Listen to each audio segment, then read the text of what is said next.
Welcome to episode 8. This week the grills tackle food, cooking, baking, grilling. Bunch of foodies. Shut up and sit down.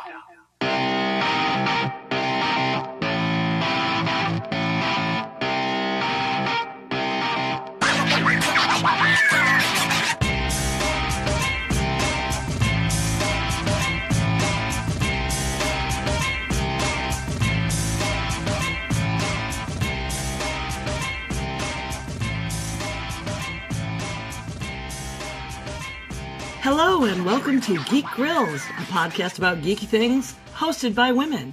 I'm Sir, also known as 9 of 12, and I'm here with my co-host, the Jen. Hello. And Chris, also known as Lunescence. Hello. We have a special honorary guest grill today, Johnny-O, aka Barbecue Master. Hey everybody, thanks for having me. We are Yay, so thanks happy for coming. to have you. Yeah. Yes. So, girls and guests, what have you been up to, Jen? Well, I haven't been playing Pokemon Go. Oh, wait, just kidding. I've been playing a whole bunch of it. It's bad because somehow the app is confused, and when you log back into it, it turns the music setting back on, even though I've turned off sound effects and music. So, for example, today, I'm sitting in my cube, obviously working very hard, and the music, like, I open the app and the music comes on, and my supervisor, whose cubicle is immediately on the other side of mine, like, shares a back wall with it, and he's like, Jen, seriously? And I was like, I'm not catching Pokemon at work right now, just so you know. Like, Story of many people's lives right now. Exactly. Everybody at work is playing Pokemon. We had the great debate over what team everybody was going to choose, because there's one gym that we can access from the cafe at our work, where the lunchroom where everybody goes. And it's just close enough that if you stand by the window, you can access the gym. So the big debate was, okay, well, we all need to go the same color so that we can make sure the gym stays the correct color and we can all do what we want to do with it. Well, so then there was a big vote, and then ultimately half the people that voted were like, yep, okay, we voted for blue, we're going blue. So I went blue. Everybody else I know is going blue. And then, like, one guy was like, oh, I went yellow because I want to be an underdog. And then somebody else was like, oh, I went red because I like it better. So ultimately the vote ended up turning it into, now we have, like, the Pokemon Wars happening at my call center office. It's pretty awesome. No, wait a second. I went blue because of you. I'm blue. I'm Team Mystic. Okay. Don't worry. Hashtag Team Mystic. Hashtag Team Blue. Hashtag I get to use hashtags again all the time. No. Like, all I've been doing is jumping into people's, like, Facebook posts about Pokemon. I'm just like, hashtag Team Blue. Hashtag Team Mystic. Like, we're on Twitter. That's all I've been doing. I lost my best friend over going Team Blue, I know. but I still think it was worth it. See, that's exactly it. Like, because Team Blue is far better anyway, so. We have it going on walking down the street here. I live in a small town, so it is all the freaking rage. Like, yeah, it's everywhere. Gaggles. I see people, like, driving. Like, so I know that there's a cul-de-sac right by my work, and the cul-de-sac doesn't get a lot of traffic because it's just like a little office place, and it's a lot of the people leaving. So one half of our building is the call center, the other half is the lab. So the lab people don't leave until way, way later. So they have really different shifts. So the cul-de-sac, or the roundabout, is back by their side of the building.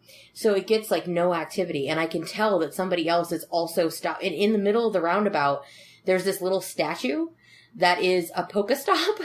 And I can tell that it's somebody playing Pokemon Go, because they'll pull their car out of the parking lot, like, leaving for work for the day, go around the roundabout, and they'll stop on the other side of it where you need to stop to swipe the thing. And I'm like, but I can't make fun because I'm about to do the same thing. So one of the hottest places in town here is a graveyard. It's got, like, that's awesome. 10 stops and a memorial that's a gym. That's interesting. That's actually kind of cool. I think it's fascinating. I mean, it's a military memorial that I didn't even know was there, even though I've attended funerals there. Oh, yeah. I found that really cool wash, like, in my town. I had walked the wash before, but I didn't realize, so I've been walking the wash, and I didn't realize that there was little pieces of art all over the place. And I only noticed because on the walk, I'm like, oh my gosh, there's like 20 Pokestops here, like every quarter of a mile. So it has actually gotten me to check things out in town. So, yeah, that is something from pre-show. So you might want to tell our listeners what the wash is. Oh, yeah. The art projects, though, that you mentioned.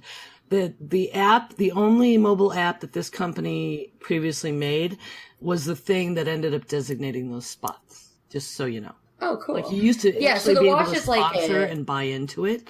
Yeah, so it's like an empty riverbed that you can walk for miles. Like, and it goes all the way from northern Tucson all the way to southern Tucson.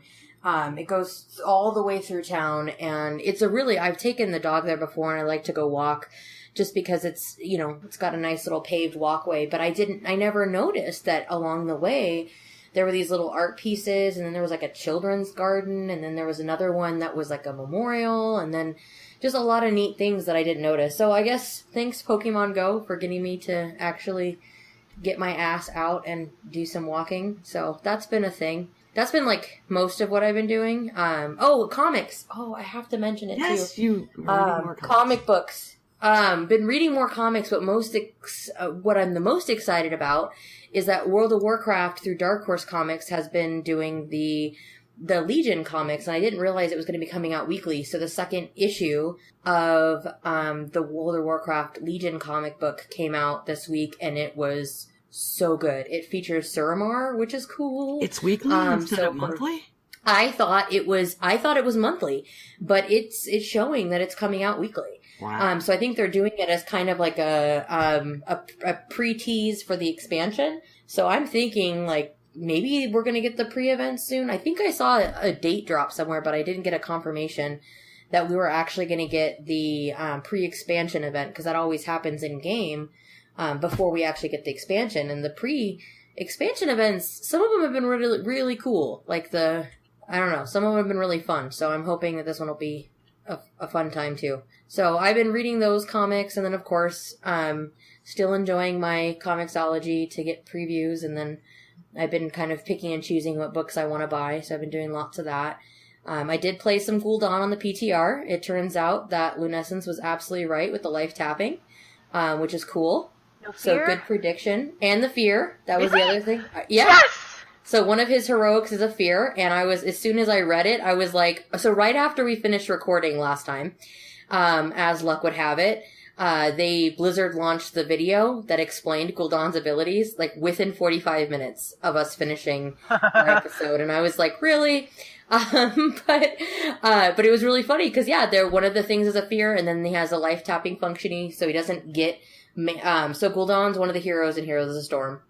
And he doesn't get his mana back naturally. Like most heroes regenerate their mana just naturally. You just get your mana back.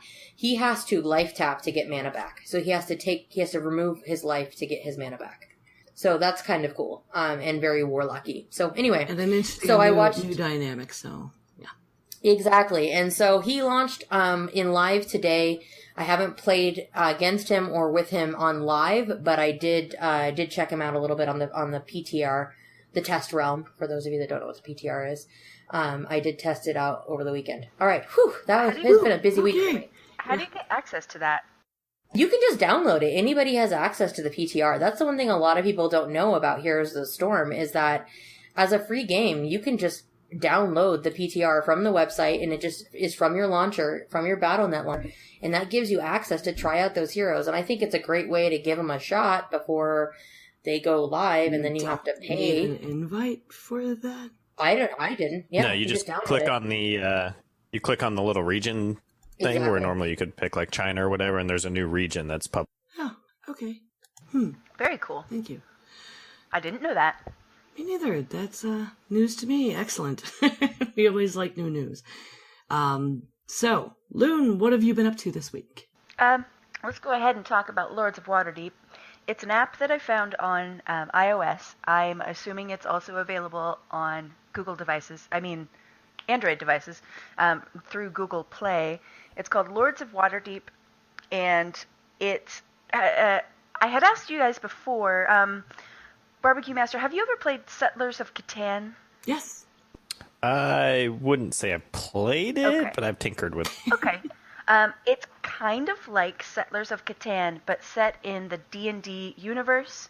So you're It's based trading on the tabletop game, right? Yeah, and it's a really, really good mobile port of an actual tabletop game. You start off the game. You can have up to 6 players, and you start off the game, and you randomly get picked to have a character. So the game randomly picks your character for you, and it tells you. So like if you get this one guy, you will gain at the end of the game. You'll gain 4 points for each piety quest and each warfare quest that you complete. And so it's kind of like Settlers of Catan in the sense that you're trying to collect resources in order to complete quests, build buildings so that you can get more resources. There are also intrigue cards that help you gain resources or harm your opponents in some way.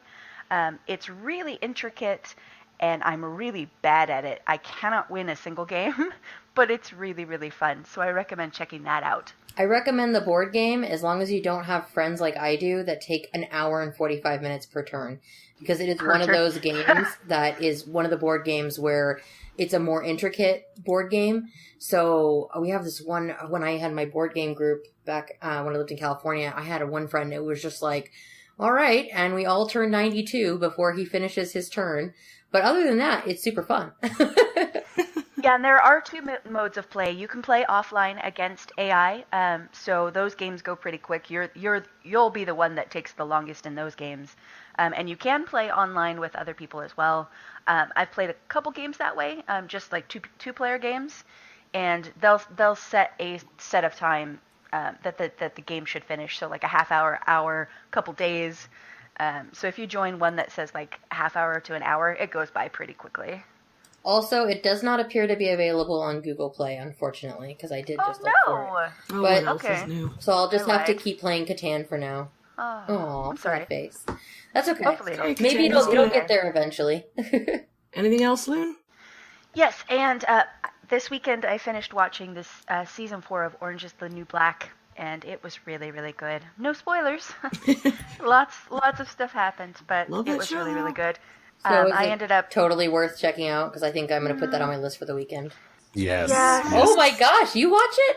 Okay, hold on. I have to say something because every guy I've mentioned this show to is like, oh, it's a chick show. So tell me, what do you like about Orange is the New Black? Like, because it sounds like you enjoy it. Oh yeah, so my wife and I pick shows here and there that we'll just kind of, I wouldn't say binge watch because we won't watch the entire series in one sitting, but every night we'll watch an episode or two. So I don't know. I'm a big fan of. Okay, so I'm not gonna lie. The first season, guys are gonna get hooked right off the get go because who doesn't like to see girls from that '70s show's boobs? Okay, right. It's true. That's Right, what I was so- thinking. There's like a bunch of hot chicks in it. Like, how can you not appreciate it? That's gonna get the guys hooked. But no, it's really. I mean, it's a great story and lots of twists and turns and plot things that you don't see happening. And this season was no different. Awesome. Yeah, and I ended up looking online and found a bunch of dissension about this season. I know I heard that a lot of people didn't like season 3. They felt it was too slow and uneventful. That's their opinion, but I can respect that. The dissension for this season was interesting to me, and I'll respect their opinions, but they feel that it's too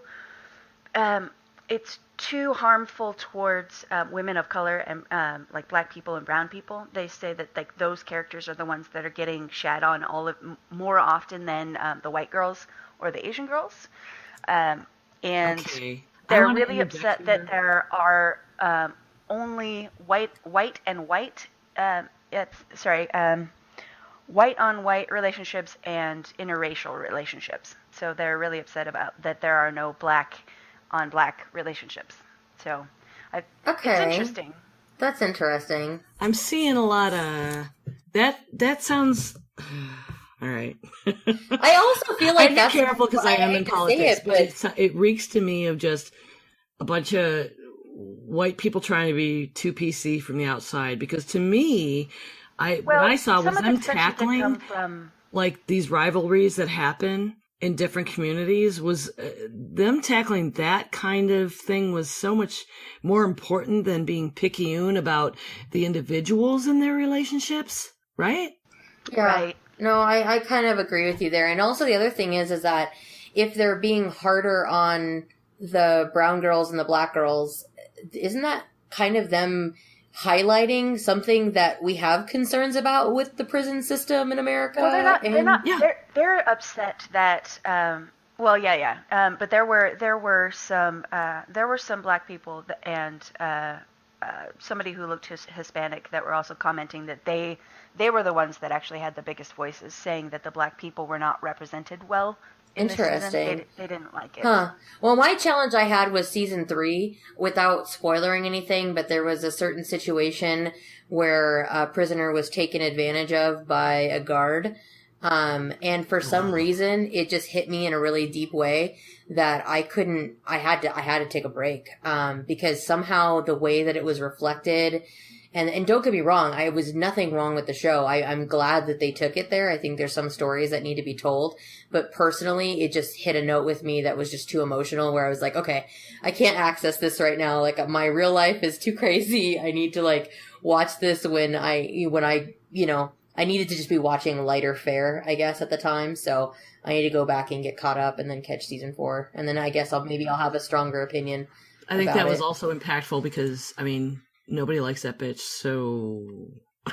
I know! So she doesn't... If she still wouldn't deserve what she got, though. Right, exactly. I know, exactly, and that's the hardest... Oh, okay, no spoilers. And that's, I think, the hardest... Or I guess it doesn't really matter. It's like a year old now. I guess doesn't really care about... Yeah, I mean, fuck spoilers. Yeah, what's the sunset on Netflix? I was going to say, seriously, like, of course, I will say, about 6 I days. do get really mad when people are like, oh, the season dropped, and the next day they're like, oh my god, did you see that in the last episode, blah, blah, blah, and I'm like, alright, really? I don't watch the season I have a life. one night. Maybe yeah, exactly. 2 or 3. Give me I do have a job. I need a minute to watch it. It sounds like I'll have to watch it this weekend, and then maybe I'll weigh into next week's topic. Hint, hint. Yes. Next week, I think we'll deal with women in media, so that'll be appropriate. So what I've been up to is, of course, way too much Pokemon Go, but it has been fantastic. I'm walking a lot. My husband is walking a lot. I'm getting my kids out in the sun even more, bribing them with snow cones, but they like Pokemon, so that's working out. There's social aspects to it I like. People learning history in our small town. People talking to each other on the street. Somebody started a Facebook page today for our Pokemon folks.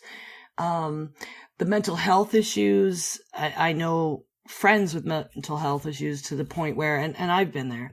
I mean, I suffer depression and anxiety, and there's times it's hard to get out of bed, and even for me, getting up at 9 o'clock in the morning before it gets too hot. I live in North Carolina, and taking my son who suffers depression, and he wanted to go too. And we went and walked around downtown in the morning is really big. And I'm totally buying into that hype about people who are agoraphobic. I'm seeing, tweets and posts from people, and I have a friend, a personal friend who, she was having trouble, and she was so bad she downloaded the app and she deleted it. She was discouraged because everyone's ahead of her. I was like, no, you can just collect, and it's not ahead and behind, and just go try this, and I will help you, and you can call me, and if I don't know, I'll ask my kids, and we'll figure it out. And she did, and she downloaded it, and other people encouraged her, and she's starting to do it, and I mean, just like yesterday and today. And it just, that feels good, man. So the other thing was my weird comic book news. I told you last week about the 3 comics I had that I hadn't read. I had my Harley Quinn and the Han Solo one and the Mighty Thor. So I took them out with me to this magic show. My friend Hannibal the Liar is an amazing magician. He was just put on the cover of Genie magazine. It's like the oldest periodical referring to that profession that exists. And he had his birthday party. He just turned 51, and he had this event called One Short of a Deck. And it was at this gay bar I go to all the time. And I went in there, and he had also hosted some other performers. There was a duo, and I was thinking about you, Chris. It was someone playing viola and someone playing violin. Nice. And they did some Mozart, and then they did Edelweiss, and then they did some Elvis. It was so great. And then he had this comedian on. So this comedian gets on, and he's okay. It's his first time trying some stand-up.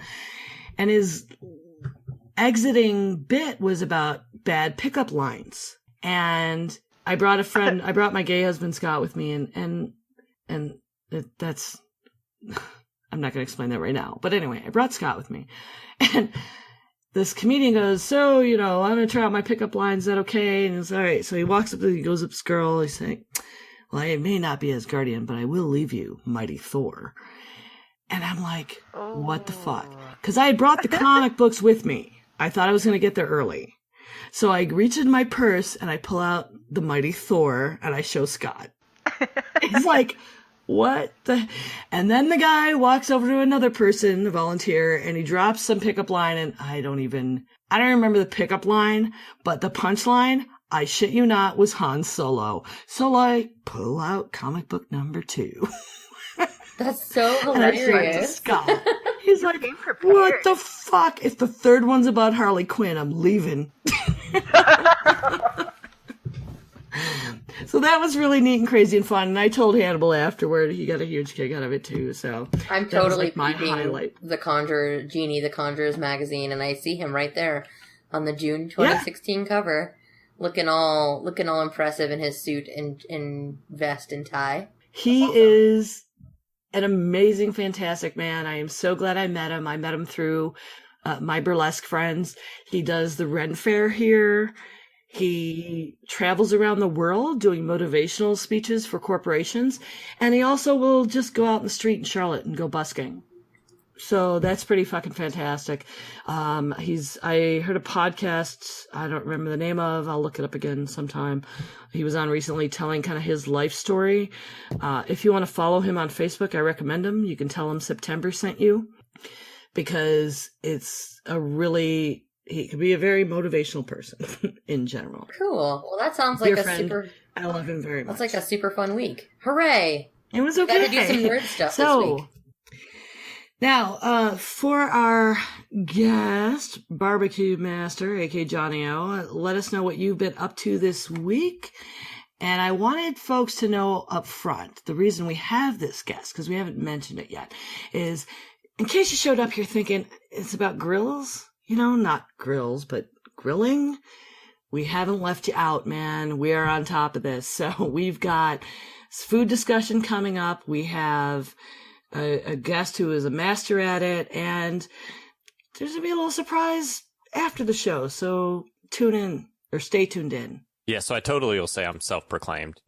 There's no official mastery. We believe you. I do definitely enjoy cooking. We've seen pictures. Yeah, that's right. I like to post the pictures of my grill porn. So this week, obviously, I've been playing Pokemon Go. That's I don't know that it gives me geek cred, but I think I have to do it to maintain the geek cred that I've already earned. But like you, I've been a big fan. When I get home from work at night, all my girls are like, "Ooh, let's go catch Pokemons." The thing that sucks is I live out in the suburbs, so we'll walk about a mile and a half, and I'll get maybe 2 if I'm lucky. And there's definitely not going to be any Pokestops or gyms or anything along the way. I know how we drive into town and do it. Yeah. Yeah. That's I think the closest gym is about 9 miles. They made like a group in Sacramento, California, Old Sac, which is the part of town that has like the old style buildings and stuff, because that's was the capital for a long time in California. And they they have like a Facebook group now, and they go out and they walk Old Sac. They drive into Old Sac and then they walk around and catch Pokemon. That's crazy. Yeah, I think that's kind of how you have to do it in some of the smaller areas. But other than that, my game of choice has kind of been Overwatch lately. I'm not sure why, because I hate it with the new ranked, but you can't say I'm no. Still playing it. I know, I just can't stop, even though I just get mad. And then my wife's like, why are you doing it if you get mad? But and I'm trying to get back into Heroes. Played Heroes since the early alpha, and this random group of folks on Dill's chat told me I should maybe start somebody playing. in the Dill's chat was what I've like been doing. pushing, like making a team or something. Like maybe hint that might be happening. Yeah, somebody may have called me out and said might have you don't play happened. anymore. That might have happened. So listen for more news about that, guys. Might have. Yeah, I didn't play much Overwatch this week. I know Rain came out. I just haven't pushed for it yet. I've had too many other things. So yeah, that's what I figured. I was like, don't. It's not worth it. And Anne? What is it about the new ranked? So it's better right now. They made a couple changes that made it better. But when I did my placement games, you had pretty much a coin flip. And if somebody left on the opposing team, then you got pretty much no credit for the game. What? And yeah. And if you lost, then you lose a ton. If you win, you get a little bit. So the rankings, your initial placement was pretty much a coin flip, and then it's really hard to move because you have to win at least 2, sometimes 3 games to make up for every one that you lose. So it's kind of rough right now. They're making some changes. They got rid of the lever penalty and things, but well, I'll just hang it's tight not then in a good place right now, I don't think. My son said there's a new tune named Anne. She's a support sniper. What? Yes, it's a sniper support. Yeah, so you can headshot your own teammates. I've been wanting to do that forever. So how do I not know about You're this so already? bad. I'm going to support the rest of the team by As I fever Google. Sorry. yes, she is not in the game yet, but here soon. The leaks are starting to come out and little teasers here and there from Blizzard. So that is going to be exciting. Okay. And what is my son? They're working through going on about this. So he probably because it's a hot chick. Anna. I mean, just saying. No, but I mean, he was talking like he was playing it. Like my son getting the PTR without me or some shit. That could be. Or she could be out today and I just missed it. I have not been on Overwatch today. Anna revealed. So it looks like they just revealed it yesterday. They posted some details about her. She's not in there, but they did post some details. So, yeah, just announced. We're good. We're not all completely living under a rock, apparently. Oh, but she looks cool. All right. Interesting. Yeah, basically. He's just taunting me. Okay, so I guess we're ready for even more new news. It seems like we've hit a lot of it. Oh, public region beta, by the way. I just got a text message from my son. Oh, my gosh. Public region beta. Where you can play Anna. Yes. Apparently, it's in the public region beta. Yeah. If you've seen my 14-year-old's room, it ain't worth sitting in there. It ain't. So, hey, thanks for inviting me, guys. Next time. What? That's so funny. As Ember falls out of her chair. What? That's awesome. Oh yeah, so I'll definitely try to put a link in the show notes, guys. But it does look like Polygon's got some of the details here, so I'll share that. And there's apparently a trailer and a little bit of gameplay video, so I'll link that for everybody. Hooray! What's this? I see Johnny O sent us an image link. I think he was. It's basically it's like a dog like laid out like a little French bulldog. That's like that's the 6th walk today. What the fuck is a Pokemon? And it's this poor tired dog. Oh, I love it. That's true. That's like my Chihuahua, who's like he's like, Mom, I'm into walks, but this has been a lot of walks lately. Like I like to not walk this much. And I'm like, shut up, we're going on another walk. Mommy needs to catch a freaking Pokemon. Okay, so I think it's that time for the Geek Grapevine.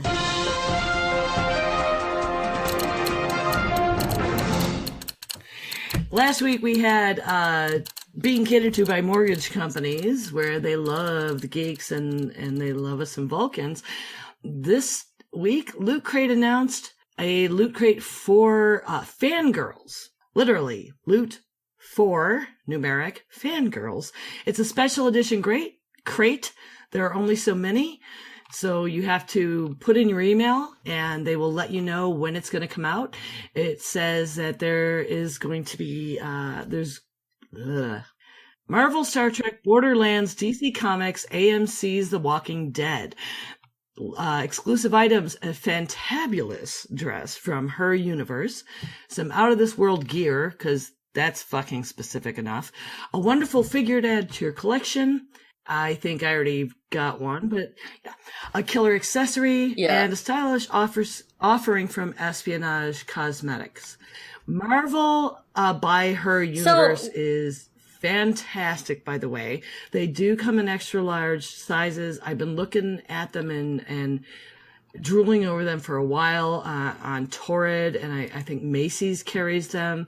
The one thing I had no idea about, okay, that's I don't do Her Universe. Her Universe, is the dresses, and there's going to be a dress in this crate. I put my email in there right away.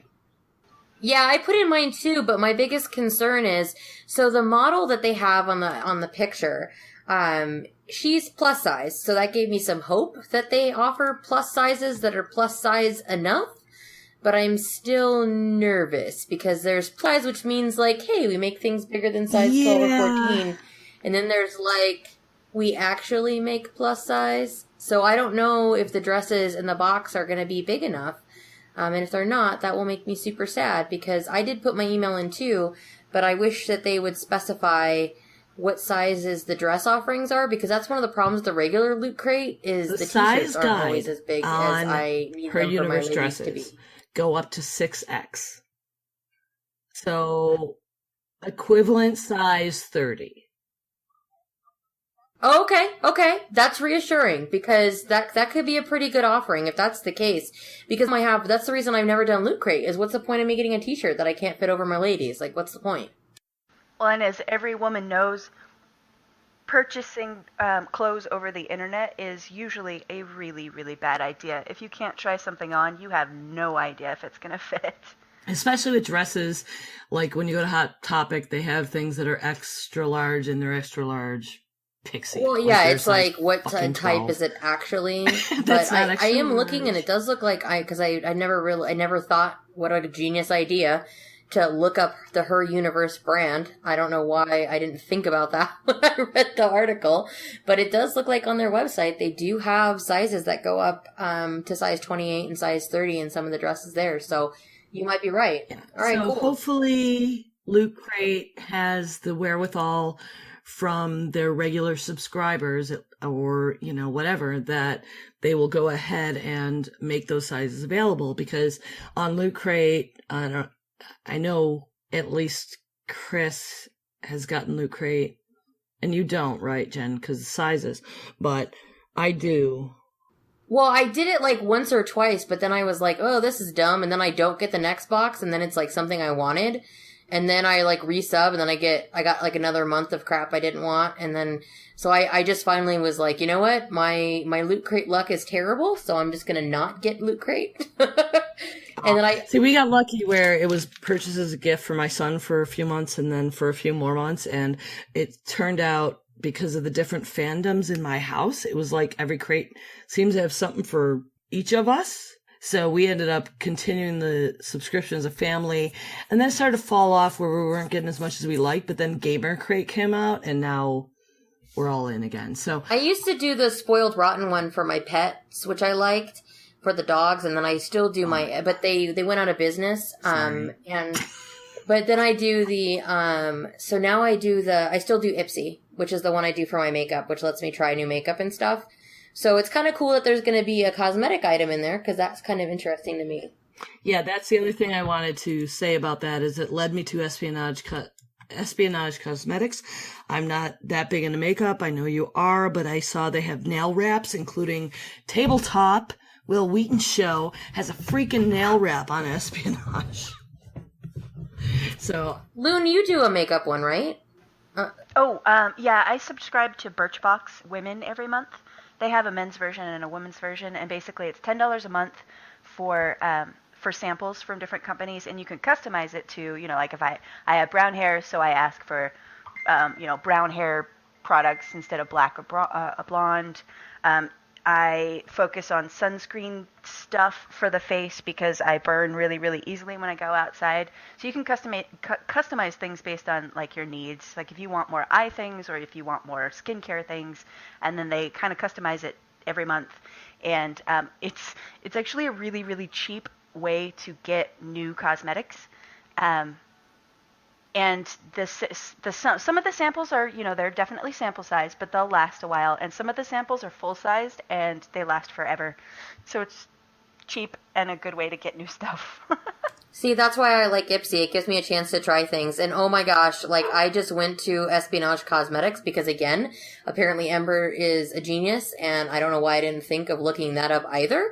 But they have nail wraps for Bail and Inanna, which is from the Wicked and the Divine comic book series that I was just raving about last week. So good thing I had my mic on mute because I was making squeaking sounds as soon as I went to the Espionage Cosmetics page, and I am such a fangirl. So obviously I'll be buying this box.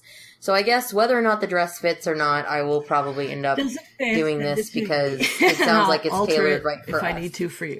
Yeah, hooray! So, Chris, you want to cover the beaver butt, or are we skipping Yeah, have you guys not ever heard of this? The link wouldn't work. So I heard about it years ago. I looked it up. It turned out to be not true. Like for the coloring, and then blah blah blah. No, I did hear about this. Somebody told me about this at work, and I thought they were bullshitting me. And apparently, it is true. It's like right. It doesn't actually come from the anal gland. It comes from a gland that is really, really close it's like to the semi-anal gland. So that's why people get confused. But yeah, what we're talking about is is that what we're saying?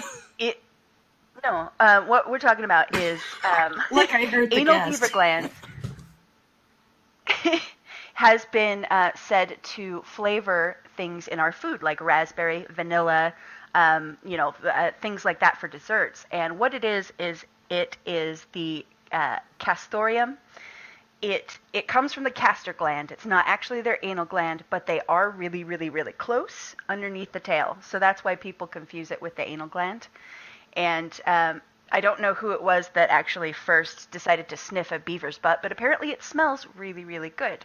So when it's secreted castoreum, it's a viscous straw to brown in color type of thing, and it's insoluble in water and ethanol, and it has a really pungent odor. It appears to be safe. We've been using it since the 50s, I believe, in our food. Something like, or it's been like for 80 years, we've been using it to flavor raspberry, strawberry, vanilla type of desserts. So yeah. Excellent. Yeah. I always like raspberry, and I'm confused why it's blue. Apparently beavers have blue balls. So the last thing on Pokemon Go Today news was that I noticed when you see natural flavoring on your food, that this is why it's natural. It's natural. Oh, it's so natural. Exactly. Take that, Vanny. Right? Oh my god. Believe me. Oh, So last thing I heard on Pokemon flavor. Go, because my mother sent it to me, this link about the NHL is in on it. There are hockey rinks that are major ones that are Pokestops. Hockey? Don't stop with hockey. Oh. And the Anaheim Ducks. Hockey? If you catch Pokemon in their store and take a Ducks. picture, you will get a free scarf. And other ones are cool. jumping on board. The Columbus Blue Jackets is a Pokestop.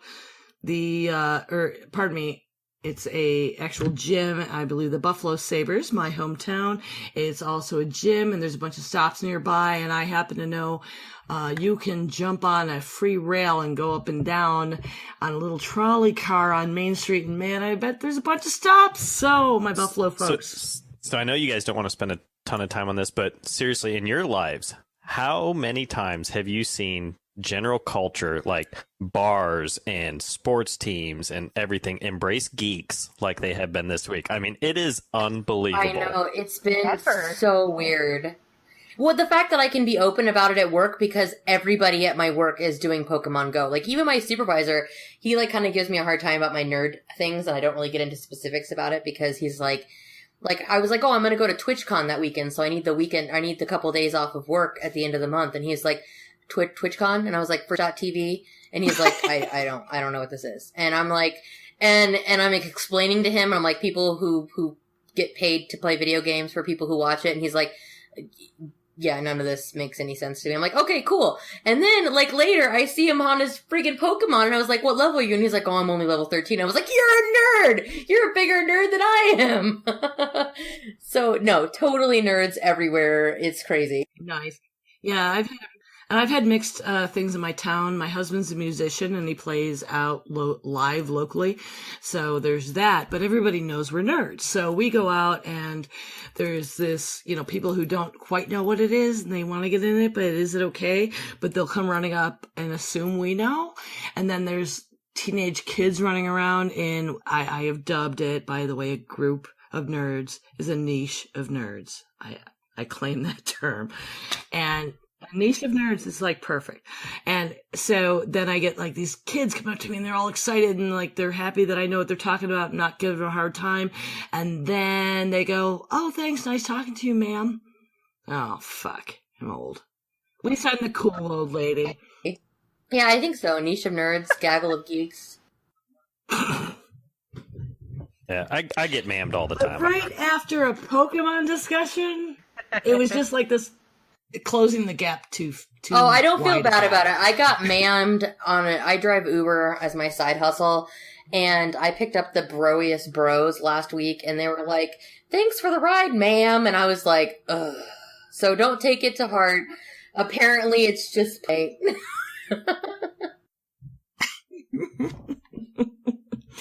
So now for our main discussion topic, I'm going to warn all our listeners right now, we're definitely going to run over because we haven't even hit our main topic. There was just so much news and fun stuff happening this week. Like, it's been a busy week. It has, and we want to get into some cooking, food, grilling, baking, all the things. This is why we brought our friend Johnny on. It's why we're going to have a little segment that'll probably continue after our regular shows. What is happening? Did you hear that? No. Oh my God. I can't hear anything. I have no idea what you're talking about. It was a cat. I don't believe you. I swear to God it was a cat. I hear nothing. Having a sneeze attack. So. Hey, it's better than my dog that likes to announce things when we're in the middle of things. It's fine. So I love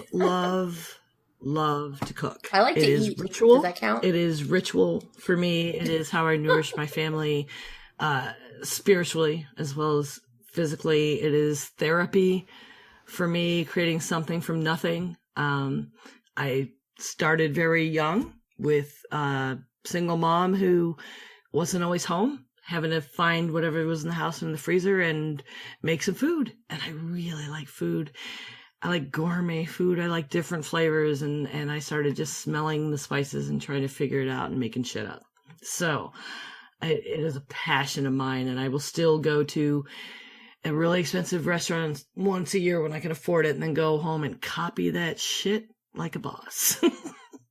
I cure my own pea meal bacon, and sometimes I smoke it, and then it's Canadian bacon. That's the differentiation. Also, for those of you that are not from the north. Is this like the difference between cured and uncured? Because I sat in a grocery store for 30 minutes trying to get somebody to explain to me what the difference between cured and uncured. Why don't we hand this to Johnny? Do you know this, or do you know the difference? The grilling for you? Do you know what the difference?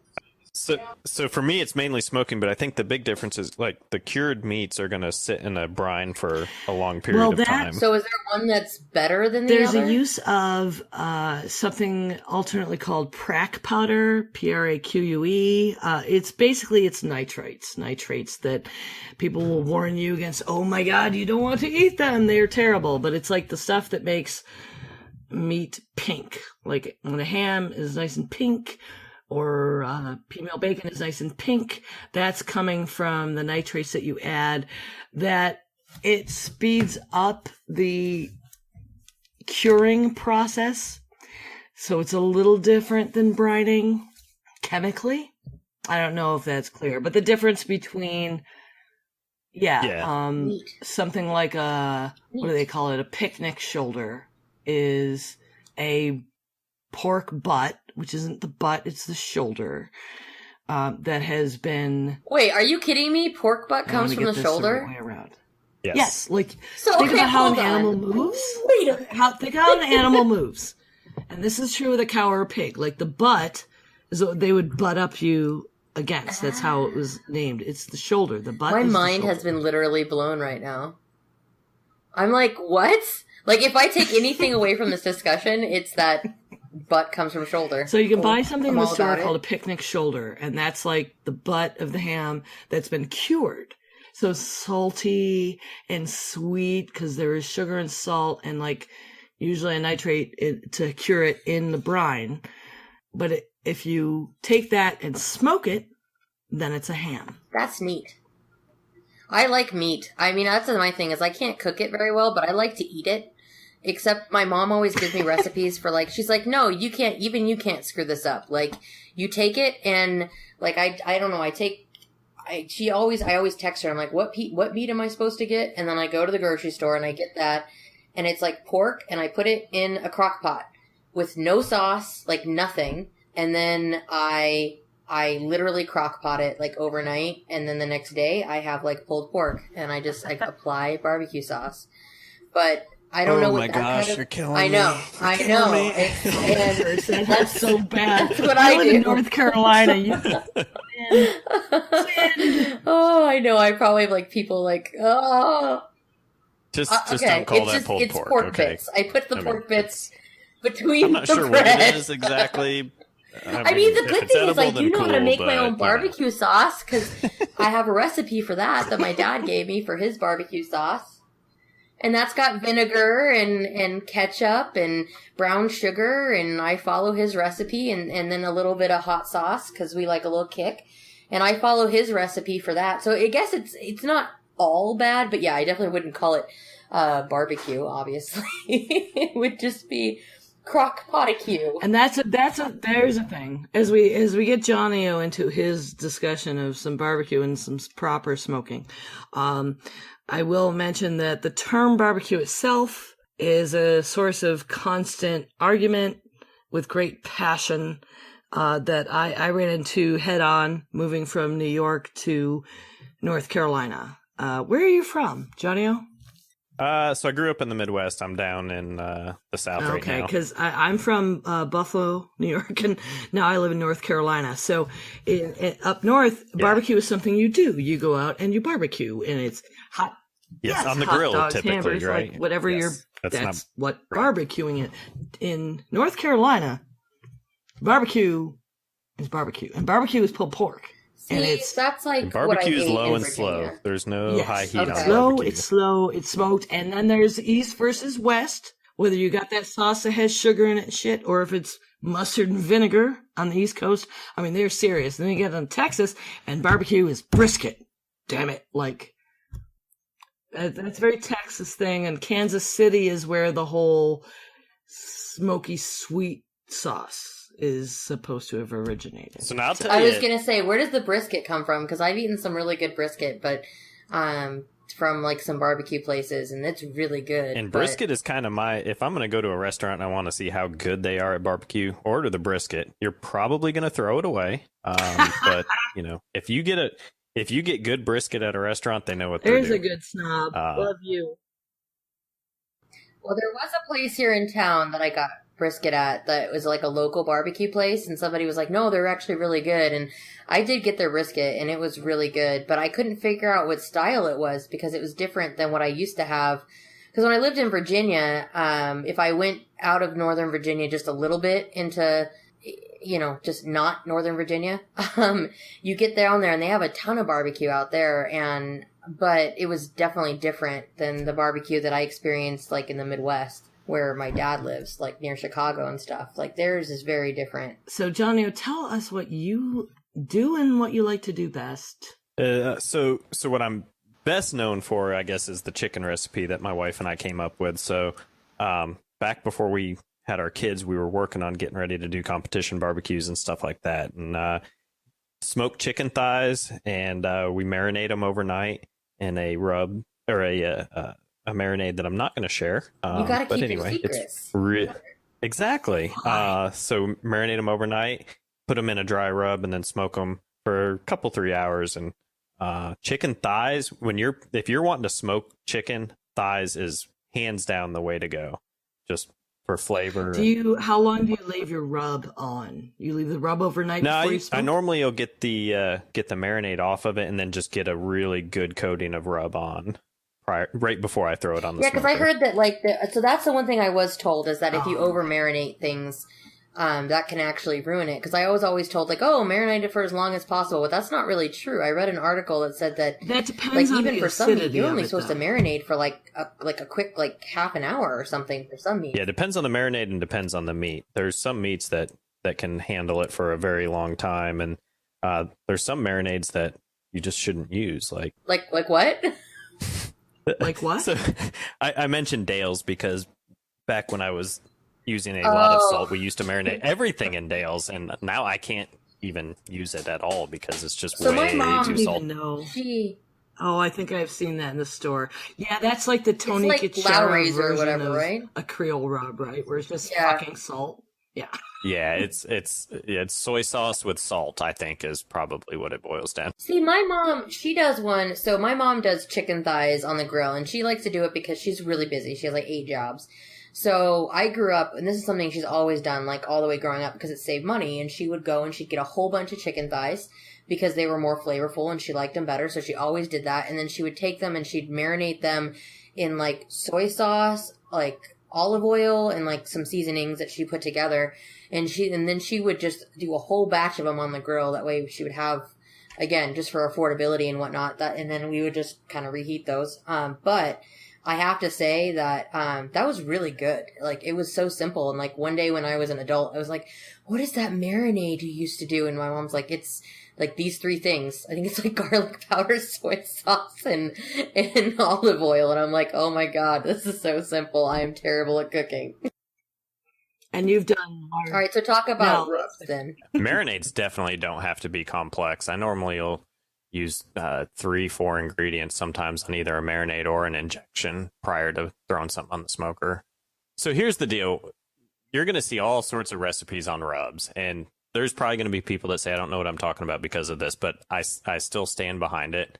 The way I did rubs was I went to barbecue restaurants around Kansas City when I lived there, and when I liked their barbecue, I bought the rub, and then I tried it at home. And what I found was I couldn't make my own rubs for the price that I was able to buy extremely high quality stuff. So the ones I settled on was a little place out of Olathe, Kansas called Johnny's Barbecue. They've since been on Triple D. Awesome stuff. You can call them, order their rub. And another great one is Dizzy Pig, and they order online. But especially if you're getting started in barbecuing and smoking and stuff like that, just buy a well-known rub. It takes one thing out of the equation, and you can produce much, much better food for less money than trying to experiment on crazy recipes that you may find online. I would add to that. I wouldn't even say a well-known rub. There are more and more with this cottage industry gourmet stuff popping up, local like spice and herb places. And I have found it is they do charge too much. But you can make it for a lot less. Like I got a rub recently at a spice shop in Asheville, and I think we paid $4.50 for like a 2-ounce bag, but it was enough to do a whole shitload of steaks, right?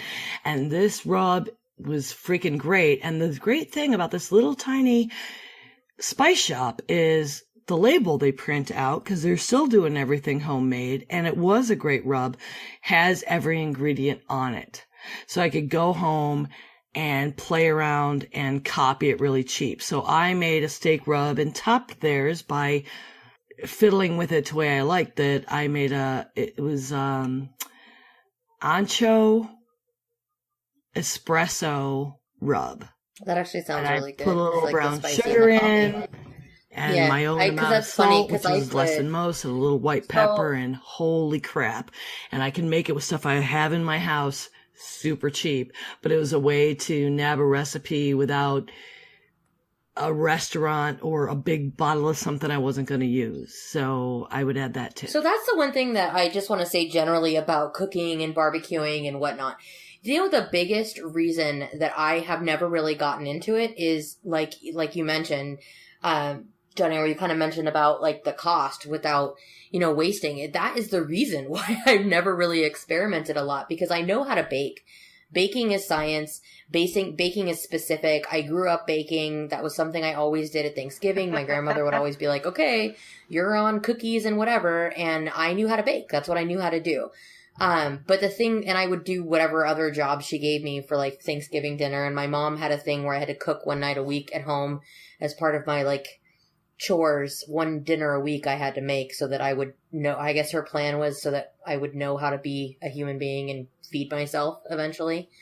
But she started it when I was like in elementary school. And I think about it, I was like, that's such a smart thing to have made me do, because I did learn how to make some basic stuff like my own spaghetti sauce, and I could make her chicken recipe. But the biggest reason I don't veer from those things that I really know a lot about is because if you make it, and you screw it up, which can happen in cooking and barbecuing, it sucks to be like, wow, I just wasted $8 in meat.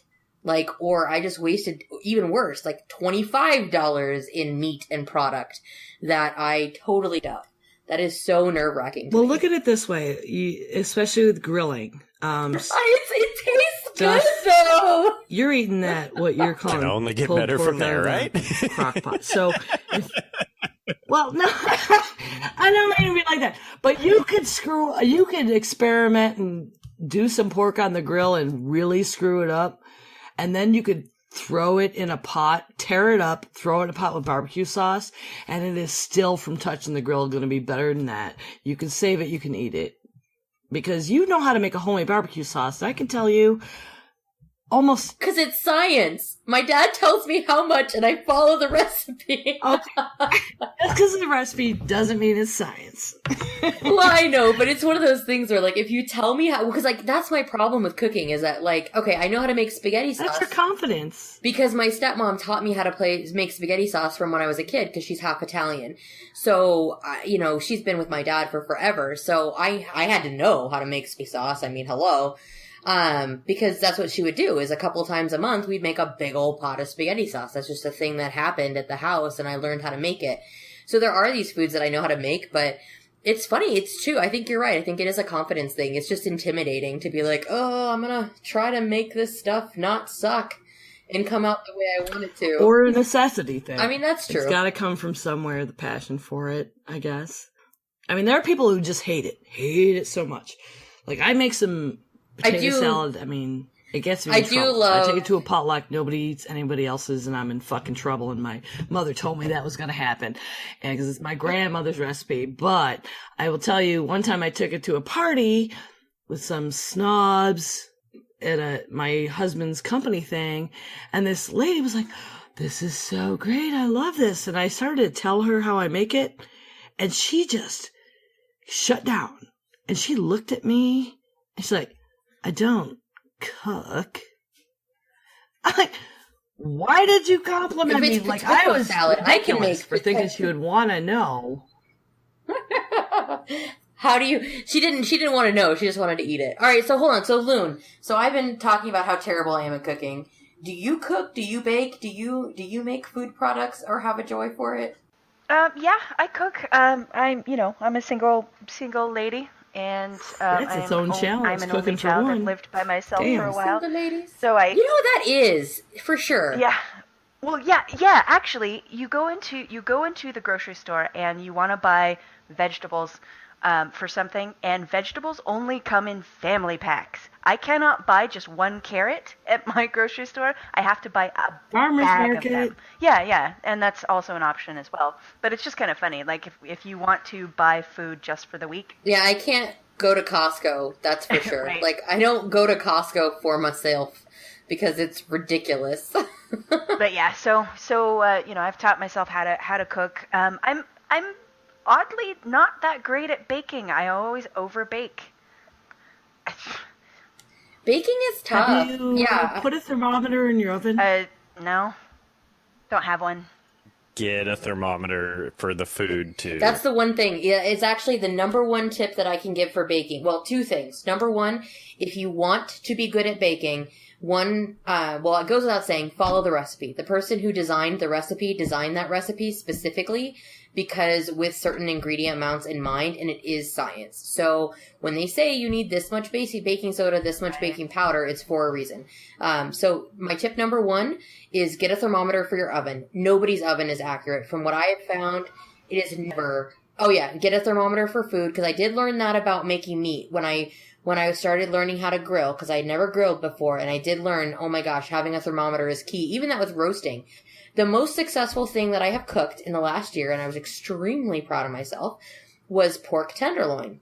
They were on sale, and I was like, wow, looks really good. I can't possibly screw this up. So I went and I Googled, and the only reason I didn't screw it up was because I had a thermometer to make sure the meat was the right temperature, because the recipe had me take the silver skin off. It had me sear the outside for a couple minutes on each side and then put it in the oven for just a few minutes. And it came out friggin' perfect. So anyway, that aside, that is like my one thing I didn't manage to screw up. But the other tip I will give you for baking, so yes, get a thermometer for your oven so you know what the actual temperature is, because your oven is probably wrong, and that's probably why you're over baking. And the second is get decent baking sheets and don't use metal on them. Just get decent baking sheets. You don't need the specialized air bake ones. Just the plain old ones are fine, but don't let them get scratched by metal and you'll be golden. That is the magic to baking. Actually, parchment paper is the biggest magic I have found. Well, I don't like it because I want there to be extra cooking. One of the things with baking, with cookies, is they do, like, for example, if you're doing cookies, you do most of the bake in the oven, but you actually let them sit on the pan and continue to bake with my cookies, so that's what makes them a little bit chewier. So they don't do that as well because of the parchment paper if they're not touching the metal directly. But that's true. Oh, yeah. No, parchment paper is key. Otherwise, you're going to be trying to extract macaroons. Okay, I guess it depends what you're making. I make macaroons and... Yeah, but a good steel baking sheet rather than some kind of aluminum, is all the difference in evenness and such. Have you ever done any? Now, I wanted to ask Johnny, what is the nerdiest thing you have done in reference to your grilling? So the nerdiest thing was probably I've done some YouTube videos. I was actually going to do a YouTube channel and never really got very far with it. But so the main cooker I use is called a Grill Dome. It's a ceramic cooker, kind of like a Big Green Egg if you're familiar with those. When I first found the company about 10 years ago, it was pretty much a one-man show. So I ran their website for a little while and it helped mainly with the forums and that kind of stuff, and organized a big group buy. So did an unboxing video on YouTube and then some cooking and stuff like that, like how to cook pizzas on a ceramic cooker and that kind of thing. So yeah, I'm a geek with grilling. I post pictures of food to anybody that will look at them, or anybody that wants recipes, I try and share and stuff like that. Can we share your YouTube links? Yeah, it's Ceramic Chef on YouTube. There's literally like 3 videos. I've got all the footage for how to do beef Wellingtons on the grill. I just have not been able to post it yet. So maybe this will give me the motivation. So here's the kick in your pants. Exactly. Go share some stuff. Here's your impetus. I will. Do I need to ask permission? No. My son is 20. You don't have to ask a 20-year-old for permission. Technically a minor. I will also let us post a link. I'll look it up and let you know, Jen, for the website. I won a recipe contest with Dreamfield's I love their pasta. That's the pasta I eat. Yes, it's so fucking fantastic. It's so delicious. It's the only pasta I like now. And it's easy. Because other pasta just tastes weird. They had this recipe contest, and I won a case of pasta. And they said, if you'll make us a video to put on our website, we'll send you another case of pasta. I'm like, well, yeah. And my son, at the time, I don't even remember how old. I mean, I think he was 13. I might be remembering. He was little. And he was a vegetarian as well. And it was a vegetarian recipe. And we did a video. The video quality is terrible. Even though at the time, this was like really nice Sony camera my in-laws bought me. But I look at it now and like it's so grainy and crap. I can't believe how much video has advanced. But I went ahead and filmed a video with him. I did most of the, big chopping. I took some shit with YouTube comments from people in Australia who are undergoing a drought because we showed hand washing. Man. That's awesome, though. But there's this video online from Dreamfields of Connor and I making this recipe with artichokes and some fresh basil and garlic, a nice pasta recipe. It was really basil, good. Apparently fresh basil, nigh on impossible to buy in Tucson. It was ridiculous. I went to Trader Joe's, Sprouts, every freaking grocery store, everything ever, because I wanted a caprese salad. I wanted a real caprese salad, which means that I need friggin' fresh basil. And I was like, I need it. This is what I want right now. And I spent all weekend and I never found it. And then finally, like last week, this is months later, I could never find the basil, so I could not do it. And then now it's been months, and the other day I'm at the grocery store and there's friggin' fresh basil like right next to other stuff in the produce, and I'm like, seriously? Where were you months ago? So apparently we only get it periodically here in Tucson, so it's hard for me to adjust not having whatever produce I want whenever, like it was when I lived in California. That kind of thing regionally often depends on who's doing the ordering in your store. Other than that, finding a way to grow it yourself. Basil is cheap and easy to grow in a big bucket, like a 5-gallon bucket you have left over from paint or hardware. In Arizona, I'd say you want it in the shade because basil will burn in direct sunlight but wants a decent amount of sun, so it's a really good porch plant. Yeah, I guess I'm lucky here. I can get that stuff at the grocery store anytime. But it is a good porch plant, and it's very pest resistant. Yeah. I fried my fresh herbs here in town. I just couldn't get them into a spot that I owned because I only have so much patio. And I couldn't get into a spot that was going to fry. Yeah, I don't know what it's about. I guess there's just some things. Now, the one thing I can get, I mean, here in Tucson, I can get any pepper you want ever. And avocados, not an issue at all. You can have avocados whatever the hell I want, which is great, because that's the one thing I do make really well. My guacamole is amazing. Yeah, I make guac. In fact, I can't tolerate guac from anywhere else. So, yeah, see, that's my thing, too. I like my guac. I'm very partial to it. So can you get unhomogenized milk? Yeah, and that's exactly what I did. I did do the... are you talking about the homemade mozzarella? Yeah. Yes. Yeah. So with unhomogenized milk, you definitely, if you're going to do caprese so salad, good. Well, that's the point. Mozzarella. Is that I was on this kick, and I was like, okay, so I need really good mozzarella, and then I got really good tomatoes, and I figured picking up the basil would be no big deal. So I had everything else prepared because I had this fixation on it, and then I couldn't find the basil, and I'm like, this is complete crap. I was so bummed about it, but that's okay. I just had really delicious spinach salad, and then I ended up just doing a balsamic and olive oil, I did a bourbon balsamic reduction for a caprese salad with fresh mozzarella this weekend. That was just fabulous. So I'm hungry again now. Thanks. Really appreciate that. I already ate dinner. I'll be taking the Hobbit approach to dinner this evening. I'll be having second dinner. I want to understand this bourbon balsamic thing. My friend Chris, who's going to be our grill person doing grill segments, also made homemade mozzarella recently and did a caprese and was showing me stuff about it. But this bourbon balsamic sounds really intriguing. Is it something you mixed and reduced yourself? Yeah, it was super easy. I just I got a real good balsamic vinegar, and I think it was the recipe was like half a cup of vinegar to a quarter cup of bourbon, which I couldn't taste a lot of bourbon, so I added probably another quarter cup maybe. And then just let it simmer for a little bit, throw in some salt to taste, and let it reduce down to a little bit of a syrup and dribble it over the caprese. I have to give that a go. That sounds delicious. I'm thinking about white balsamic for that. Oh, yeah, that would probably work really well because it wouldn't. Yeah, it would balance it differently. Because white balsamic is something I only discovered about a year ago that is it's my best friend. No, it's really, you know what, that's been the fun thing is man, I have been experimenting in the last year, trying to be more adventurous and trying to build my cooking confidence. And it is, it is fun, I have to say. When I actually succeed in something, it's really cool to be like, oh man, I made this food myself and it's so good.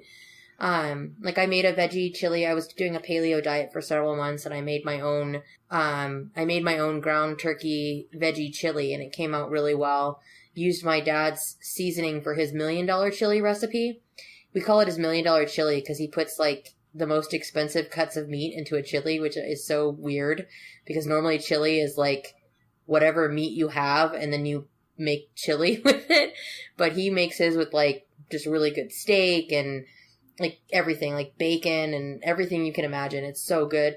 But I used the sauce, his sauce base, I guess his seasoning base, and I did it with the ground turkey and the vegetables, and it came out pretty well. And so I'm working on it. I'm slowly getting my confidence up there. Slowly. And see, that's the best.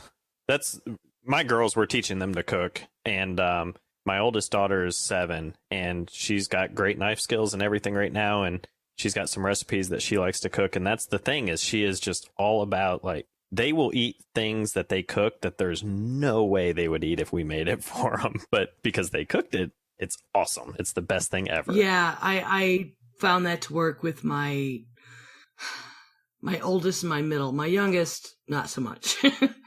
But he'll make a few of his own things. Then again, he's autistic, so there's texture issues and color and things where you would think it was a spider, the way he would react to trying something. But extending your kids' palate and involving them in the kitchen can be fantastic. Like I mentioned, my oldest was a vegetarian for a number of years when he was really young, and I supported that, but not to the extent of just catering to it. Like, I have to say the best one. Yeah, a lot of my girls' lexicon is out of Hell's Kitchen and MasterChef. Oh man, the one that I got a kick out of, and I actually started watching a whole bunch of. And granted, I didn't really learn much about cooking on it because I used to watch Chopped for fun. But the best one is, I'm sorry, Alton Brown. I love him. I use his French toast recipe, but his Cutthroat Kitchen show kills me. It is so intense. If you've never seen that show, it's basically like, it's like Chopped. So you have like a bunch of chefs who are competing, but they're like, okay, you need to make quesadillas. And you're like, oh, that's no big deal. And then they go and they pick up their ingredients in like 30 seconds from the little pantry area. And then they have what they have. And then they're like, all right, you get 20 grand. Now we get to auction off some, what do they call them? They call them sabotages, and they auction them off. And somebody will pay like $2 grand, and then it'll be like, you can use none of your knives, but you can use aluminum foil to make all the tools that you need, but no knives. So we totally do stuff like that at home too. We do all sorts of the games, and do Hell's Kitchen palette style challenges where people over and everybody can bring mystery ingredients and see who can get the most. My in-laws just did this. Like, I was on Facebook and I saw that my in-laws, my mother-in-law, my father-in-law, my sister-in-law, her husband, they're all out at the cottage out on PEI, and they posted this great bunch of pictures. They had played Chopped. They had a basket of mystery ingredients. It was leeks, bacon, and orange. And they all made different dishes, and my nephews were the judges, and they used the same rules you used on Chopped. They used presentation and using all the ingredients, and could you taste them, and did you transform them, and they eliminated people. Like, my in-laws played Chopped out at their cottage, like vacationing. It was so brilliant to see that kind of family activity. I was jealous. So when it comes to barbecuing and grilling with my in-laws, they have a huge fear of uncooked meat or undercooked meat. And so they always overcook everything. They murder it. I cannot stand eating I can't. chicken and turkey at their house. It's horrible. And if we go to a restaurant, and they order a burger, it has to be well done. I know there is a lot to consider when it comes to bacteria and meat that's undercooked, but is it as big of an issue as like my grandparents might think it is? No. Okay. This stems from a day when, my grandparents, trichinosis was a big deal, especially with pork. Like, oh my God, you can't, because people were dying, and we still salmonella from chicken. But that's a contaminant issue. You still do need to cook chicken to a temperature. Yeah, chicken needs to be cooked to temperature so you don't die. But But I pork, think like not so that's the much. one thing. Pork is the I hate when people ruin steak. Like that's the one thing I do like a good steak if it's cooked well. And so usually like when I go to like hibachi, whenever the chef is like, "How well do you want your steak?" Because I tend to order steak and shrimp there because that's what I love it on hibachi. And I'm just like, you cook it to what you think is best. Like, and I love like watching them take that cut of meat and they will. I mean, they'll do a little bit more than just let it kiss the grill. I mean, that's how my stepmom wants it. She wants it to still be mooing at her, and that's a little too raw for me. But when that's the thing. Steaks, exactly. Man, I don't want it overcooked. It's gross. It's awful. So, barbecue master, when you go to a restaurant, if you're ordering a steak, how do you order your steak? Do you order it like medium rare? See, that's what I order. Because hockey pucks are gross to eat. My dad was a hunter. Man, I was some venison. I'll just eat it raw. So medium rare at worst, and yeah. So I would rather have a rare steak than it come out more than medium rare. So yeah. But there's just nothing there. There's no flavor, not as juicy. Yeah, and I grew up with family who was afraid of that. I had an aunt who, my cousin, my favorite cousin, thought he hated steak until he was like in his 30s. I mean, he just thought it was gross because his mom would cook it to a chunk of leather. And I know he's not lying because I've eaten at her house. And now, I mean, he's an aficionado of like, oh my God, this isn't a great, amazing thing. And my husband, that can happen with vegetables too. Even though my husband's mother was working for the agriculture industry in some capacity in Canada for a long time, he grew up with vegetables because of the way her parents did them being boiled to mush. Just, they didn't taste like anything, and the texture issues, and just, he thought he didn't like any vegetables. And we got together and I was like grilling peppers and grilling onions and, making kebabs with zucchini. And the first time I went to visit my in-laws up in Prince Edward Island, they sent us to the grocery store. It was like, they didn't believe me. They didn't believe us. Like, our kids eating vegetables. And I was on vacation and we ended up making dinner. We were like grilling these vegetable kebabs and like Rob is eating all these grilled vegetables, and they were stunned and happily surprised to see it happen. I mean, this is the same people that are now doing Chopped, and I mean, they like to eat this way, but it was just this generational thing that when he was growing up, it was still the way things were done. Because that's what they learned from their parents. I feel like food is such a cultural thing. It's such a thing that like comes down from like how you were raised. Because I think about like if I didn't have two different households, like I wouldn't have been exposed to certain things. So like my mom and her family was so much more into baking and all of that, and that's where I got I think a lot of that like baking sense and all that. And then from my dad's side, when I was at my dad's house, my stepmom, she's the one because she's half Italian, so that was a big part of, dinner was always made every night. Like that was a thing that happened every single day. So I picked up that from her, how to make some of those bigger things. And that's definitely something I crave more because I think I was exposed to it. It's definitely very much like something that comes down from family. It's a cultural thing, sort of. All this food talk is making me wish that I still worked back in the kitchen. I was a prep cook for about a year or so, and that was a lot of fun. It was hard work, but it was fun. And when the chef got angry, holy crap. You better duck. You better duck. And he was Italian too, lineage, so he could get angry. It was awesome. Yeah, the thing about my son, my eldest, when he was a vegetarian, like I said, I didn't just cater and make separate things for him, but there was an issue of I'll make ours and you can make yours and we can cook alongside and we'll just leave the meat out of yours. And that's entirely possible and permissible and it's all good. Chili was one of the first things I taught him. And You could make some kick-ass vegetarian chili. I get so mad at people that do pussy chili. God, What? it makes me so mad. Like, okay, so I have had the unfortunate... Chili made from labias? Huh? I was wondering if there was going to be definition to follow.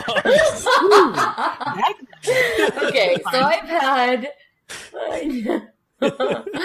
So I have had the unfortunate experience. Is this natural ingredients and naturally flavored chili? Yeah, this is my natural flavoring chili, guys. That's why you want to know why I always win the chili cook-off at work. That's why. No, I'm just kidding. No, like, so it's one of the things that, like, I've just always had the fortunate experience of dating, being married to, or having roommates that don't like anything with spice in it. So I'll be like, oh, I'm gonna make chili. And they're like, okay, but can you make the kind that doesn't have any spice in it for me because I can't handle spice in it? It drives me crazy. Like, that's half the point of freaking chili, is that you put chili powder in it. You know what chili powder has? Chili. So you were just talking about spice. And it's good. And it's delicious. And it makes me mad. Makes the best ghost pepper chili. I love ghost pepper chili. Oh, it's so good. It's so good. It's so and then hot, don't touch your eyes after you it's chopped a whole bunch really and then made chili. Ooh. No. Capsaicin. Yeah, spice. So the pussy chili is what I call it, to be super demeaning, when I'm forced to make 2 separate pots of chili because I have to make the one that doesn't have, like, peppers in it because they don't like it. So that's what I used to call it to make myself feel better about the fact that I had to do the extra work of making a second pot of chili. Wow. So we have one of the grills using a very By the way, anti-feminist- I have one, so I can use it in whatever capacity I want. That's my argument. All right. I thought you were going to be anti-meat, so... No. You want to make veggie chili? Veggie chili is great. Let me tell you, That's what I had for dinner last night. The secret I found, which is really fucking strange, with vegetarian chili, put a pinch of cinnamon. Yeah, so that's actually really funny you mentioned that, because it's things like that you add to spaghetti sauce too. So if the sauce comes out a certain way, like you can balance it with nutmeg or cinnamon. Sometimes you'll even, if his tomatoes are too sweet, you'll add some espresso because that'll take out the sweetness of the tomatoes. There's a lot of things like that that's really interesting that I did learn from making spaghetti sauce, because no matter how many times you follow the same recipe, it always comes out a little bit different because the tomatoes just have different flavor. Yeah, and cinnamon was the bizarro, like, so, what the hell do we do? Yeah, you're like, something's wrong with the vegetarian chili that worked. So did we prove that you could be geeky about something other than video games and comic books and movies and shows? Okay, so I'm going to finish it out with, like, the ultimate geek thing. So I have an actual PID temperature controller for my grills. So I have a probe that's... Oh my god. It's a PID, proportional integral differential. Yeah, so there's a probe that goes in the meat and a probe that goes on the grill, and then a fan that blows on and off as needed in order to keep the temperature of the grill exactly where it needs to be. So if you want to geek out about grills, you can totally do it. Oh my gosh, that's Nice. awesome. That makes me very proud to be a geek right now. I just Googled what that is. It looks cool. Have you guys? It looks really awesome. It looks like something that came out of, like, Back to the Future, though, a little bit. Does yours look kind of like that? Probably. Yes. You can't see what you're looking at. I had to Google. They do kind of look like, every single one of them looks like something that came out of Back to the Future a little bit. That's... While you're grilling, every once in a while, you find yourself back in the past. Yeah, exactly. Oops, how did I end up here? Boy, there are times that can be handy. Gosh. Well, you know what? The one thing I did learn from this conversation is apparently I do cook more than I think I do. Like, I really think I don't cook at all, but then now that we've talked about it, I'm like, I do actually cook things. Yes, and you were talking about, like, stuff you tried. So, I mean, that's a barrier for a lot of people that they don't want to experiment. Like, with me, I was afraid of baking, where I thought it's so science and I have to be so precise, but then again, I am the only person in my family and extended family that can perfectly emulate my grandmother's pie crust every time. So, and it's like really easy. So I started to fart around with I like pie, to make savory pies. Not real big now, on see, homemade that cake, we could but talk about, because that's I love baking. pie. Oh, yeah. Oh, I love strawberry rhubarb. And my first experiment with strawberry rhubarb pie, I was like, all right, I know from what I've had, I like it more sour. And I screwed around with the proportions. I changed the recipe and it was perfect. It was fucking fantastic. And the texture. And the same thing with apple. Like, try different apples. I mean, it's a small thing as far as recipe changes go, but you know what you like and how you want it to turn out. And you can experiment with baking too, as much as, you know, you being scared because it's a science. The same thing with cookies. I found in everything, you know, but the kitchen sink recipe and started throwing different stuff in because there's some stuff my family doesn't like. You can experiment with baking. You just have to have a little bit of conscientiousness about the chemical processes when you want something to rise. I recommend the show Good Eats whole hog. It is available on Netflix.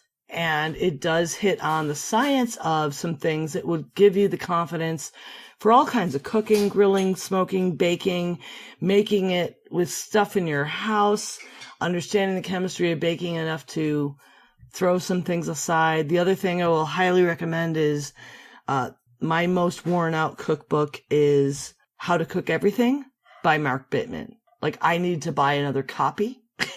I bought a copy for my son when he left home. If you are curious and want to try something, like, literally almost everything is in there. On that note, just as far as recommendations for noobs who want to, like, try to cook more, I will say Alton Brown does a great job on his website. And almost everything I've Googled to try to learn how to cook, whoever does his search engine optimization is, like, a master, because his thing always, like, things for him always...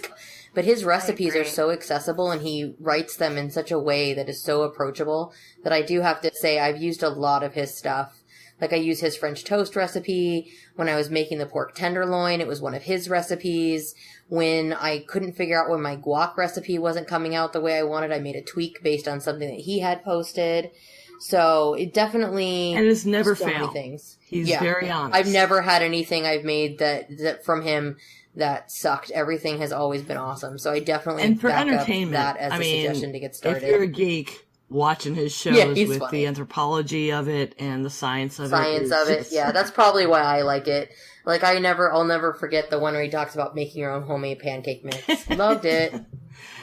I like the tough versus flaky pie crust recipe with the Punch and Judy puppets. Yeah. Oh See? My God. See? Exactly. Like, that stuff is fantastic. Anyway, so check that shit out. That shit is good. And it's on Netflix, too. So for you cord cutters. And his smoking episode, I think he's had a few, but there's one where he builds a smoker with, like, a little hot plate in a cardboard box. Like, yeah. Hoorah. Go there. Do that. Yeah, I know, right? We're all cord cutters, Netflix, right? Johnny, are you a cord cutter? Do you have a cord still? Are you on cable? Nope, we've been cord free for 4 years now. Nice. So you were like a earlier cord cutter. I just recently officially severed the cord. So it's been a new thing for me. We only lasted a year at my house because the connectivity is really you got to have good net to make it work. That's for sure. And so we had to go back to Time Warner.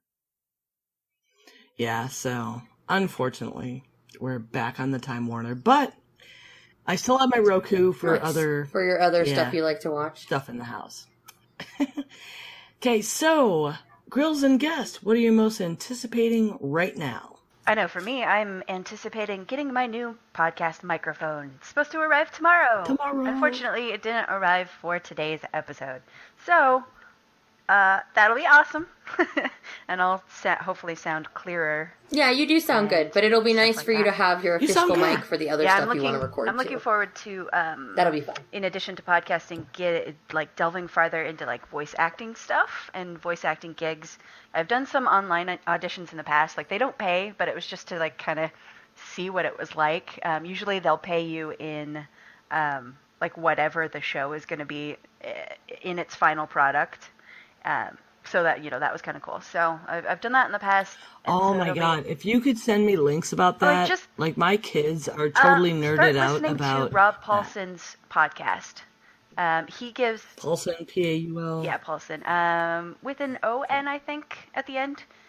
You know him because you grew up with him. You may not realize it, but you did. Because he is awesome. That's how it is with voice actors, is they're so pervasive. Like, you don't realize that you've heard the same person's voice, like, a million times, but then you're like, oh my gosh, she's done, like, everything. Okay. Oh my gosh, I recognize her from this. I used to do voice acting when I was a kid, when I was a teenager, so... it's definitely fun, but then I ruined it by becoming a smoker when I was in college. Boo. I don't smoke anymore, though, now. Hooray. Oh, you could totally still do it. I might. Maybe. Yeah. That's awesome. But yeah, just Google, like, voice acting auditions, and you can come up with some interesting sites. Yeah, my kids are, like... So that'll be fun. Totally geeked out on that. Like, I'll be watching something, and they'll run in the room, like, and they'll scream the name of whoever the hell it was voicing something. Say that's me. I'm like, that villain is being voiced by Nicole Sullivan because she does every villain ever. Like it's Jim Cummings. Yeah, Yay! Exactly. I'm a little bit of that. But that's because I used to do. I liked it. I did voice acting for a puppet company that did puppet shows for churches. Very cool. Oh my God, that makes me think of King of the Hill. Oh, I know. It was really. It's bad. Anyway, so what am I most anticipating right now? Oh my God. Warcraft pre-launch coming soon. Maybe. I'm hoping. I don't know. Going on. I know. We have all these teases. We have the comic books. All this shit's happening. Blizzard put out by the way, these are the things you need to finish up. So I'm trying to get my moose mount before I miss a chance to get my moose mount. And I know we didn't get a chance to talk about it because we've had so much to talk about this episode, but I will want to say, oh my God, co-op in Hearthstone, refer a friend, what? I can get a Murloc, what? So I'll obviously be doing that as well, and trying to find somebody to recruit a friend Murloc so I can get the new Murloc That's like Shaman here in Hearthstone. So those are my missions this week. That's what I'm up for. What about you, Johnny? What are you looking up to right now? So I'm not holding my breath because I like to live, but I am looking forward to stable servers. Oh, yeah, seriously. Yeah, version 1. Version 1 would be great. It was rough the first day. Or And in it's funny Canada. because, like, the stock prices have skyrocketed and it hasn't even launched in Europe or in Japan But, yet. I mean, look at the way the servers are behaving Or in now. Canada. Like, they need to seriously? stabilize that Ridiculous. shit It's before going they add nuts. more countries. Oh, yeah. I still can't But log no. in at lunchtime. Seriously. Yeah. No, I can't. I, like, certain About peak times a 15 day. I'm like, minutes oh, after it's peak every time. hour. Apparently it's like, everybody's Pokemoning right now. Well, they just got home in Chicago right now. Time zone that hits in the U.S. The shit goes down. So what's on the horizon for you, madam? I didn't call you ma'am. Did you notice that? Mistress. I didn't call you ma'am. I'm good with mistress. I actually had business cards printed with web mistress on them. See, that's fine. Mistress. There Gutter you go. Magic is Mistress Ember. a That's fine. comic I tuned into from a podcast I listened to, and I've been so excited. It's something on the Nerdist Network, and it was so sold out so right away. I couldn't even get it was the second issue came out that day, and I couldn't even get the first one, and so I was like, all right. So my comic book store is super awesome, and they're like, trade paperback. We've got an order for you already, like before the issues had finished. So that's supposed to come out at the end of the month, but a Facebook post by the Gutter Magic people came out, and they're like, oh, well, we didn't know until they just told us, but it's coming out early. So today is the 12th. So theoretically, I should be able to pick it up in the next few days. I'm really excited because it's going to be like the whole first little series, and I've heard nothing but fantastic things. So I will let y'all know how great it is. Awesome. That sounds fun. Very cool. So, how is our future looking with our Patreon, Jen? Oh, Patreon is still there. I have been successfully posting the episodes. I'm sorry for the couple that I did not post to the Patreon. I have been successfully posting them all on Sundays. So remember, if you like what we're doing, you can support us at www.patreon.com/girls. My friend is going to make fun of me because yet again, I put the www in front of it. And I'm going to call it out on myself every time. So patreon.com/grills, GRILLS. Obviously, I want to thank all of our patrons for supporting us. And remember, your feedback is always welcome. And as an update to our contest, we do still have codes to give away for our next few listeners that sign up on Patreon. And for a list of those game codes that are available, check geekgrills.com because that's our website and that's where things That's are. where all the things are. I want to thank Brian Buchanan of Enter the Haggis for giving us a really great signal boost last week. Enter the Haggis is a band based in Canada. They travel all over the place, though. I would recommend looking into them. They do a really great, hard to describe. If you like punk, if you like Celtic music, if you like Americana, go ahead and give it a shot. Really loyal fans, really fantastic guys.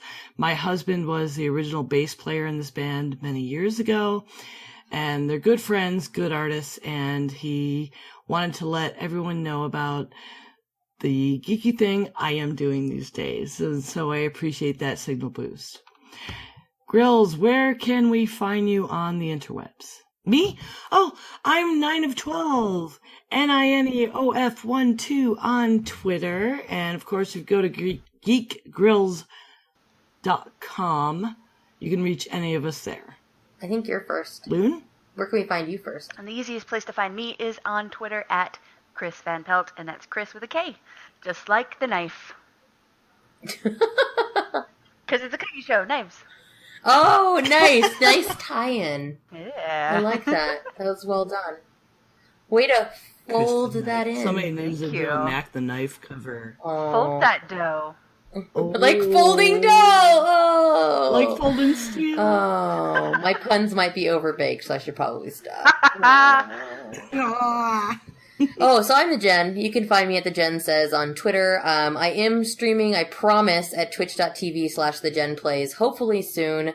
I was going to stream this Sunday and I had tragedy occur. It was sad. Somebody stole my laundry, which meant they stole all my clothes and it was super poopy. But I'm less bitter about it today because I have lots of cool friends who supported my GoFundMe and helped me get money back for that, and stuff is cool. So anyway, I will be streaming this Sunday. I plan to make Sundays a regular thing. Twitch.tv/thejenplays. Hooray! Hello. That's me. I am looking for Barbecue Master. There you are. So yeah, I mentioned my kind of sad little YouTube channel of Ceramic Aw. Chef.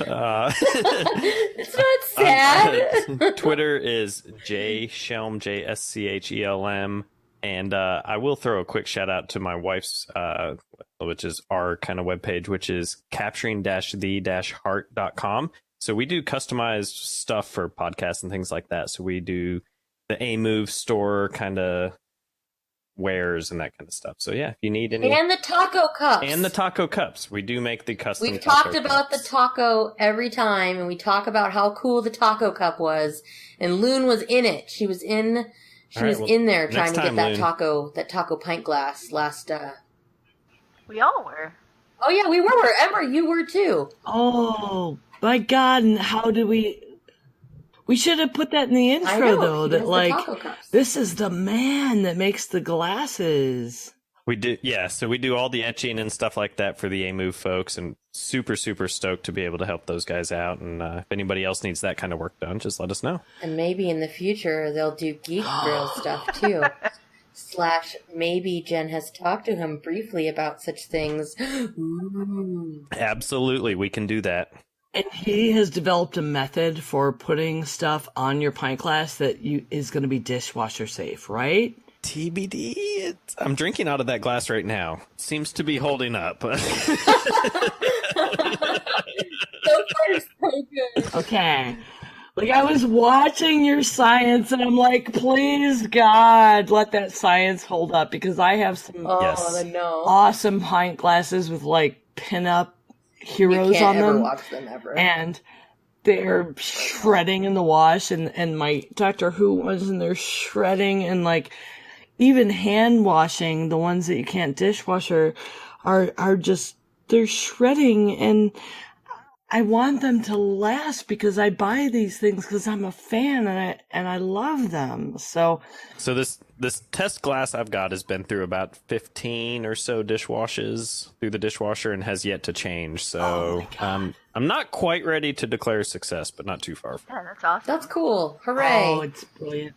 Awesome. Well, thanks for joining us. This has been super awesome. Thank you guys for having me. This has been great. It was so much fun talking cooking with you guys, and I learned how hopefully terrible I am at making meat, so maybe I'll try barbecuing. Yeah, we're gonna work on your pulled pork over chat. Okay. Yeah, because that's unacceptable. Maybe a little bit. Gosh, are we good? I think we're good. Yeah. Did we do all the things? So many things. We talked about all the things tonight. A long episode, but that's okay. I think it was worth it. Hey, it's been a great hour with you girls. I really enjoyed it. And now you're a grill too because Absolutely. you came on here. So now you're also a part of you're also a grill now. So see, this is actually perfect for the barbecue show because when people say when's it going to be ready, it's done when it's done, right? Yes. And it will be worth it. Right. Do not rush perfection. Just like any good game. Oh, good game. Good game. GG. Good game. GG.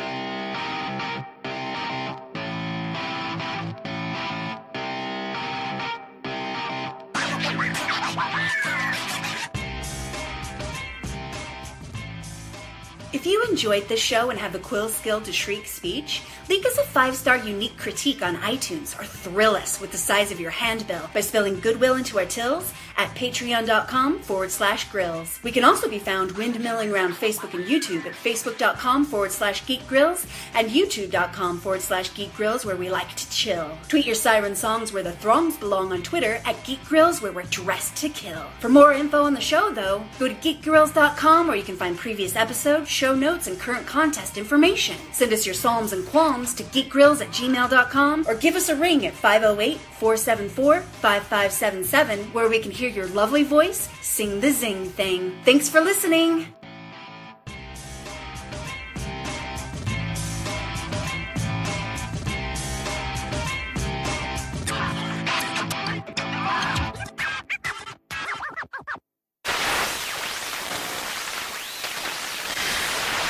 Why do I always want to count backwards from 6? What is the deal with that? You're like every time I'm like, sixes. I don't know why. You don't get enough 6. I guess not enough. Not enough 6 lately. That's for damn sure. Front. Junk in the trunk at the beginning of the recording. I was gonna say I think I'm the only one with junk in the front in this room. But, I have junk in the front. It's just different kind of junk. Mine's a little higher, I hope. Exactly. oh yeah, that's true. I've got these lovely. How did the Black Eyed Peas put it? My lovely lady lumps. That's the sound. Is that the sound? That's the bumper. We have a bumper. Why are you doing that? We have a bumper. I pause a minute. The bloopers on this one are great because I think you have like 30 seconds of us talking about our boobs at the beginning. I mean, what? What? I don't remember that. What? Short Who's memory. boobs? It's because you don't have any boobs. Oh, that's why. Is that what it is? Is that why men can't multitask? Because we keep the ability to multitask in our boobs? Is that really... That makes so much more sense now. That also explains why the flat-chested blonde chick at my work that drives me crazy. Why maybe she's not quite so bright. Oh. Maybe I should stop wearing my tinfoil bra. Anyhow. Hey everybody, welcome to this bite-sized episode of Grill Facts. I'm Drullick, and I'm here to help you make the most of your outdoor cooking adventures. When it comes to cooking outdoors, there's always a first order of business, and that's charcoal or gas. Both cook equally as well, so to be totally honest, I feel it ultimately comes down to time. Do you have 15 minutes to properly light a chimney of coals, or are you just looking to get some burgers and dogs on the table as quickly as possible? Keep in mind, we're not talking about a 200-pound whole hog here. That's a whole different episode. So please repeat after me. There is no shame in picking gas over charcoal, and do not let the charcoal snobs ever try to tell you otherwise. However, if you do decide to go with charcoal, please do yourself 3 very important favors. Number 1, buy a quality charcoal chimney. Number 2, use lump charcoal if at all possible. And number 3, save your Sunday newspapers because you're going to need them to light your new chimney. If you can't find lump charcoal, then you can just use standard briquettes. But for the love of all that's squishy in the world of marshmallows, do not use the one soaked in lighter fluid. Whether you use gas or charcoal, one thing you cannot forget is to protect your grill with a quality cover. I cannot stress this enough. If using charcoal, the ashes sitting on the bottom of the grill combined with moisture can literally eat through metal. If going with gas, and many of those grills use cast iron grates to help produce those beautiful grill marks, but cast iron rusts really easily. Keeping things as dry as possible can help both situations. Putting your grill cover in place as soon as it's safe to do so will help a lot in terms of keeping your grill in good working order. So, no matter whether you pick gas or you pick charcoal, just remember the mantra of Grill Master Steven Reichlin. Keep it hot, keep it clean, and keep it lubricated. Yeah, I said lubricated. Catch you next time. Adios. Roll saving throw. Crap, a 1. Your charcoal bursts through the bottom of your chimney, engulfing your deck in flames. The chipmunks living under the deck, now on fire, run for cover and set your entire backyard ablaze. The neighborhood burns to the ground. Damn chipmunks.